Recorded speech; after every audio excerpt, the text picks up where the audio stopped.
Welcome back to Talk of the Town on WHTC, Holland's Cool FM, on WHTC.com, and on the WHTC app for your smartphone. Once again, here's your host, Gary Stevens. Welcome back to Talk of the Town for this Monday, August 24th. Fourth Monday of the month, which means at this time we catch up with things going on at Gateway Mission. Jason Parks is with the Mission. He's on the other side of our table this morning. Jason, good morning. Welcome back, sir. Good morning. Thanks for having us, Gary. And if you have a question about what's going on at the Mission, Jason will be happy to answer it at 616-395-1450. Before we talk about what's going on at the Mission right now, why don't we do a little bit of a primer and tell people, especially those who are new, exactly what Gateway Mission is and what it offers to those who need help. Sure. So, we've been serving Ottawa and Allegan County for 120 years now, and our mission is to demonstrate the love of Christ by providing programs and shelter to those in need. And so we have a men's mission here, which we just moved from downtown Holland after about 45 years over to the old Davenport University on 24th and Waverly. So that's where our men's mission is located. And then women's and children's shelter is on 16th and Fairbanks. And we've been, averaging a little over 200 men, women, and children in the last 3+ years now, which is record numbers for our organization. So, we're very blessed to continue to serve them and offer the long-term programs. We really focus on long-term life transformation instead of just temporary relief. That's our main focus. But, throughout our programs, we kind of offer help for everybody where they're at in their lives. So it's a little different, perhaps, with Gateway Mission than maybe other organizations that do offer help for the homeless, because Gateway seems to want to take the extra step so that the repeat situation doesn't happen. Yeah, that's exactly right. And to be upfront, it happens all the time, even in our programs, where we have we kind of encourage the men and women who have been in our long-term programs that come back that, hey, that's not necessarily a failure or something to be discouraged about, but, it's sometimes not a, one-time fixes all, so to say. So, we definitely focus on more of long-term, really, trying to find out exactly what's going on. And, a lot of people we serve are dealing with some sort of trauma. Addiction is skyrocketing as well. So that's another a big issue that we're trying to, hurdle over. And so, research has showed, whether it's approach like our programs or, secular programs or inpatient, really the longer people stay in a positive environment, the better the long-term success rate is. And so that's really something that we have taken over the years into consideration, and we found great success with people.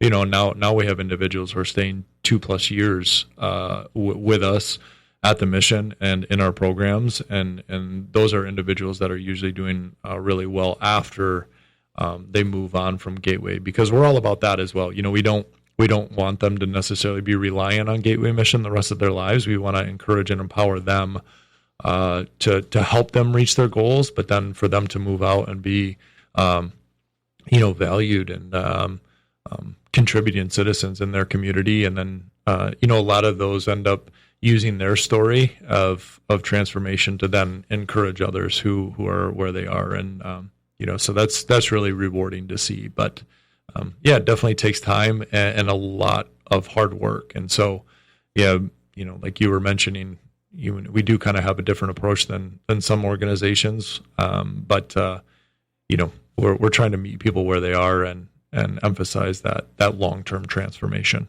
I'm going to use a term that might be inappropriate, but I will use it and hear me out on this, Jason. Mm-hmm. Confrontational. Mm. It's not as if Gateway is trying to confront their guests, mm-hmm.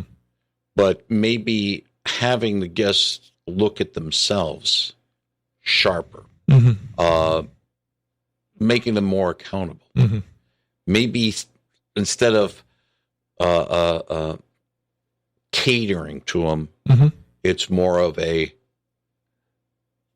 having them see themselves what they are, and having the guests then decide, hey, I don't want to be in this type of situation. Yeah, I mean, I don't think that's inappropriate at all, Gary. And I was actually going to say the counter word that I would say is accountability, or, and structure is another thing. So, a lot of the individuals that we serve or end up on our doorstep really, it might not be their fault necessarily, but they usually don't have a lot of people in their lives, if at all, who are one, encouraging them and helping them like work a plan or set goals or have structure in their lives. And so that's it's a very dangerous place to be in terms of when you're just kind of going through life, and mind you, whether it's circumstances that have been produced because of the choices that we've made, or maybe it's because life has happened and they're in a situation that they currently find themselves in. But a lot of the times it's just lack of structure and accountability. And so you're exactly right that, our philosophy and approach is to figure out what are some of your goals, how are we going to get there, and then work hard at doing that and creating that structure day in and day out to help them reach those goals. But where the chaos and holding them accountable comes from is they usually just don't have somebody in their life who's helping them like that before they come into a program like ours. And they would say, I don't want this. Why some of them will tell you, tell Gateway, leave me alone. Am I not trying to do this? Yep. And that's why, I've tried to reiterate, on shows like yours or throughout the community, is we are really appreciative of other organizations that, aren't doing exactly what we're doing, because there's a need for that. There's a lot of people that aren't ready for a program like a long-term program like we offer at Gateway, and that's okay. That doesn't mean they don't deserve help, and so we've really found that rewarding and kind of educational when we launched our Hope Outreach team a little over a year ago, where our team is going out into the public and in some of these homeless camps and trying to build relationships with individuals. And it's not necessarily just to bring them into Gateway mission programs, but it's to offer help if they want the help. And, one thing, I think I've said it on your show before, Gary, is one of the biggest things people need to understand is it's so hard, or almost impossible, to make somebody change. They have to want that for themselves, even if it's a little bit, and then they can be encouraged and empowered by somebody like our organization or other organizations that are trying to help. But if that individual, doesn't want any help at all, and they're in that spot, then this temporary relief of what some organizations do, we don't want to see anybody die on the streets or, freeze to death or anything like that. And so, I think there is a broad range of needs when we're dealing with poverty alleviation and these individuals that, are unhoused or battling a really hardcore addiction that has caused them to live on the streets. And so we are really appreciative of those other organizations who partner with us. And we've seen that firsthand of maybe they refuse our long-term program and leave the mission, and then come back 6 months later and they're ready for it. And, so I can't even count how many times that has happened in the 5+ years I've been at Gateway. And so, we're trying to meet people where they are. And, again, our numbers aren't going down. And I know other organizations in the area who are dealing with poverty alleviation efforts are also, seeing numbers increase with the people they're serving. And so, unfortunately, I don't think this is going to be a quick fix, so to say. Yeah. No. It hasn't been a quick fix for 2 millennium. Correct. It's not going to be fixed in 2 years. Nope. If you got a question for Jason Parks, Gateway Mission, 616-395-1450. Reason why I sort of started today with a little bit of a primer and talk a little bit about the basic core elements of the mission is the fact that the mission is having its fiscal year end at the end of September. Yes, sir. So basically the mission's fiscal year goes with the state's fiscal year, which is, September, October 1 to September 30th. So we got 6 weeks to go to try to meet all the fundraising goals and everything else I would think the mission has. Yeah, that's exactly right, Gary. Thanks for bringing it up. And so first and foremost, I just want to continue to thank the community and our donors and the business owners and church partners and everybody that makes the work we do at Gateway possible. Because it still amazes me that we don't take government funds just so we can continue to be a gospel-centered, Christ-centered rescue mission and have our programs focused around hopefully having people experience a relationship with Christ and having Him transform their lives.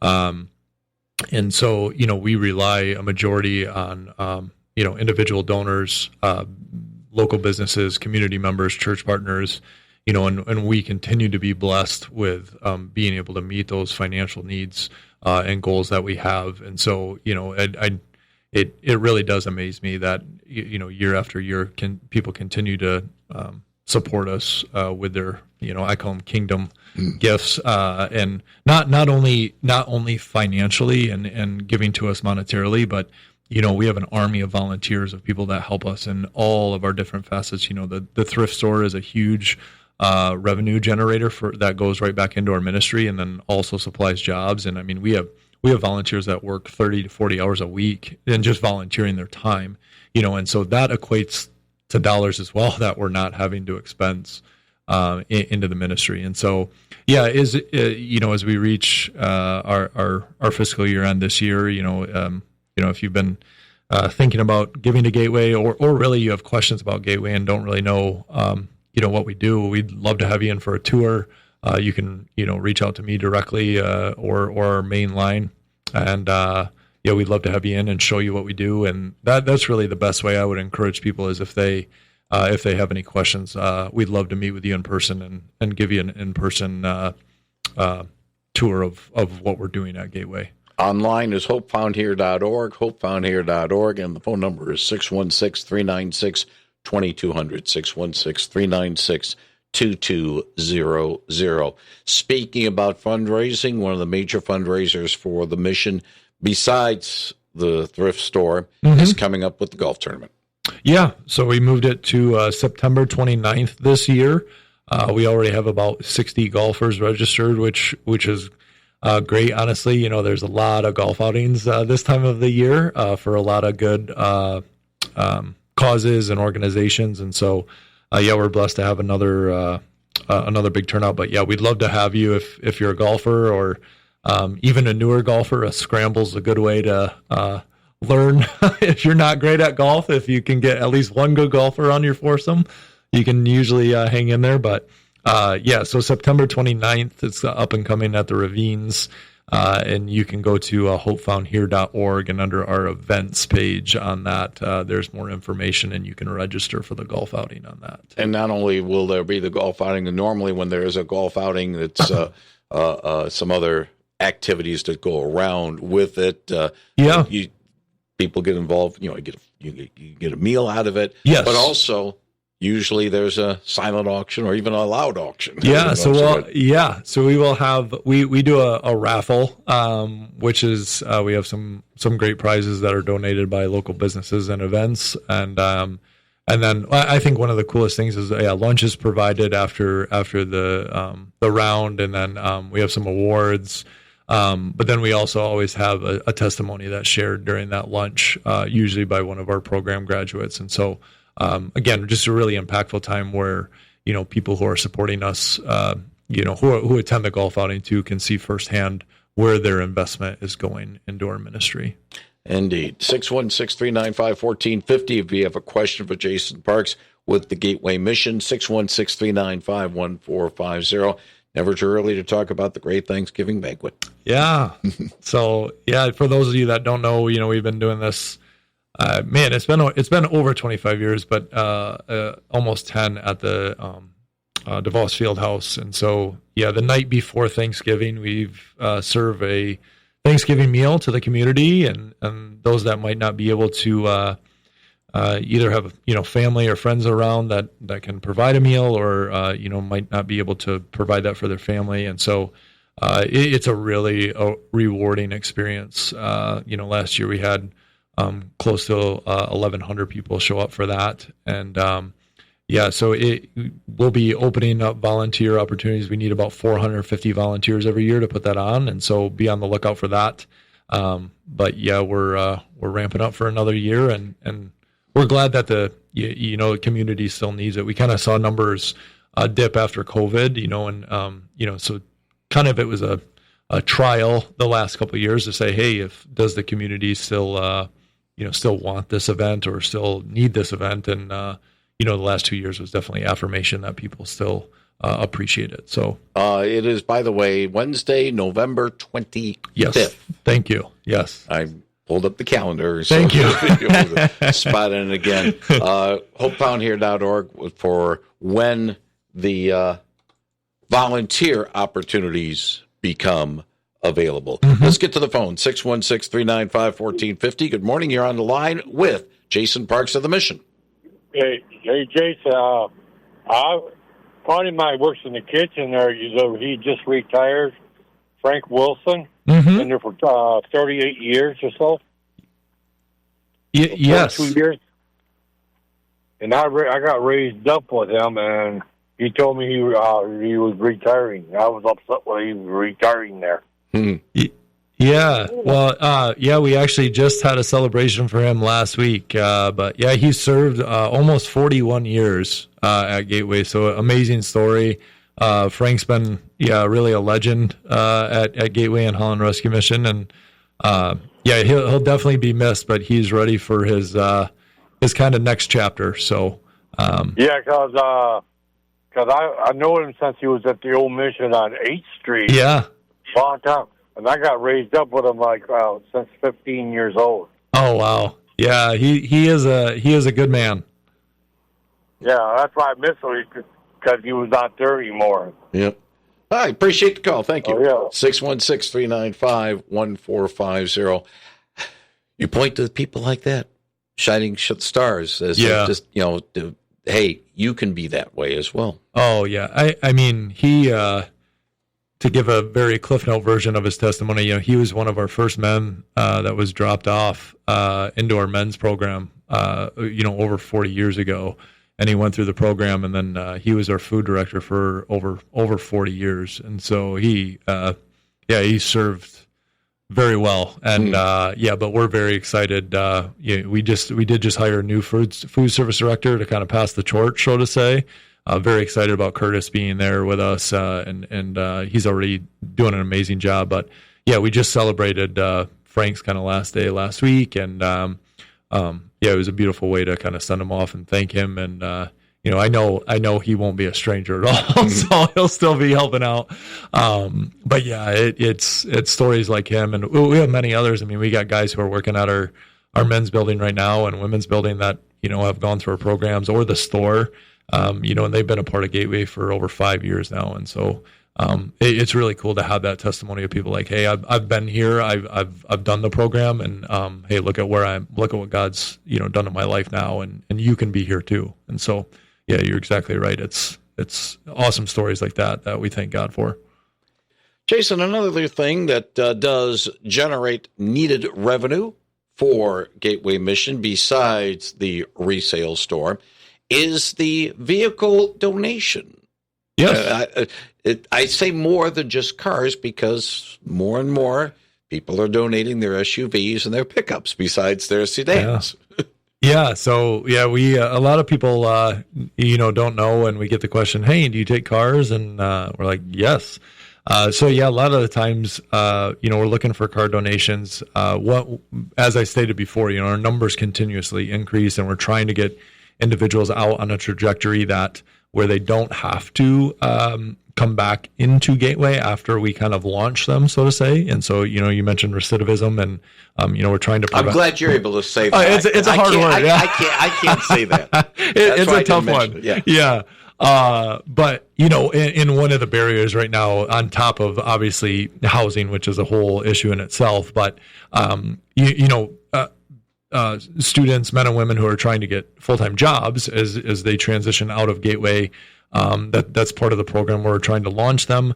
But reliable transportation is a huge need right now, and so first and foremost, especially, let's say it's a single mom with 2 kids, they got to prioritize getting a roof over their head, sometimes before a vehicle, and so they're, sometimes taking a Max bus to work or, riding a bike and stuff like that. But yeah, we're really, if you feel called or, have an extra vehicle or looking to sell it, we would love to talk to you about, having it donated, to really go to a great cause to help the men and women that we're trying to serve. Dare I say, does it have to be running? Sometimes we have taken a few. We're very blessed to have a Westside Auto on our kind of campus there on 24th and Waverly, where our thrift store is. So they've been great partners. So all of our car donations, they'll do an inspection of and say, hey, this is kind of what might need to be done, and because we want to make it, especially we're blessing a student or having one of our residents who's launching use it, we want to make sure, hey, they don't have $5,000 worth of repairs in the next 3 months. But so we did take a couple last year that were not running, and then have it inspected, and then if it works out to where it would still be a positive return on the investment, then we did take those cars. But yeah, obviously there's some that if they're not running that we have to turn away just because it would be more costly to us than saying it could possibly be used by some of the guests. Correct. In terms of learning how to fix them. Yeah. So we're Westside, again, being a partner, as mentioned, an internship, a mechanic internship. So we've talked on that. And, we'd really be open to talking about anything. And, like you mentioned, Gary, we've taken a few boats in as well. Yeah. I've seen the billboards. Yep. Donate your boat. Yeah. And so, a lot of the time, a donor, the last couple, we end up working with some partner organizations that are charities that'll buy those boats as well. A couple were able to sell actually through the thrift store, and we've done that. So the money's going right back into the ministry, and that just eliminates some of the donors. Like, hey, I don't really want to go through the rigmarole of trying to sell this boat and then donate the money. Is like, would you just take the boat? And so we've done that as well. So yeah, we really appreciate anything and would love to have a conversation if you have a question about donating a vehicle or a boat. One other donation type question, Jason, and we'll wrap it up with this. When I've talked to our friends, Patrick Sisler over at the Community Foundation or Stephanie Calhoun over at the Allegan County Community Foundation, one of the things they like to bring up from time to time is their legacy giving. Yes. And how people can leave a legacy gift with their organizations that will last longer. Yes. I would assume Gateway has that opportunity as well, or not really? Yes. Yeah. I appreciate you bringing it up, Gary. So yeah, legacy giving is a huge blessing to us. And yeah, if you have any questions about that or would like to talk more, yeah, we have a program for that, and we'd love to discuss in detail. And not just legacy in terms of leaving an estate. Yes. But part of what the estate would include stocks. Correct.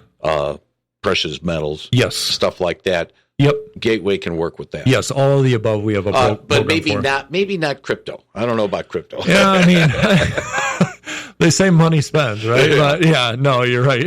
But yeah, any questions on that? We have a great program for legacy giving, and we'd love to have a conversation with you if you're interested in that. If you are interested in knowing more about Gateway Mission, how it can help you if you are in need, or how you can help them help those in need, go online to hopefoundhere.org, or call the mission at 616-396-2200, 616-396-2200. Jason Parks, as always, thank you very much for stopping by, telling us what's going on at the mission. Wish you, Jay, and everybody with the mission well, and if all goes well, we'll do this again next month. Thank you, sir. Sounds good. Thank you so much, Gary. Thank you very much, Jason Parks of Gateway Mission. NBC News, Michael Kastner straight ahead, followed by WHTC News, and then the second hour of Talk of the Town, including Brian Spencer's What's New Around Howland, and a conversation with State House Representative Brad Slaw. Troy Tiger baseball tonight. The Tigers take on the Tampa Bay Rays at Comerica Park. Coverage begins at 6:15 p.m. on WHTC, Holland's Cool FM.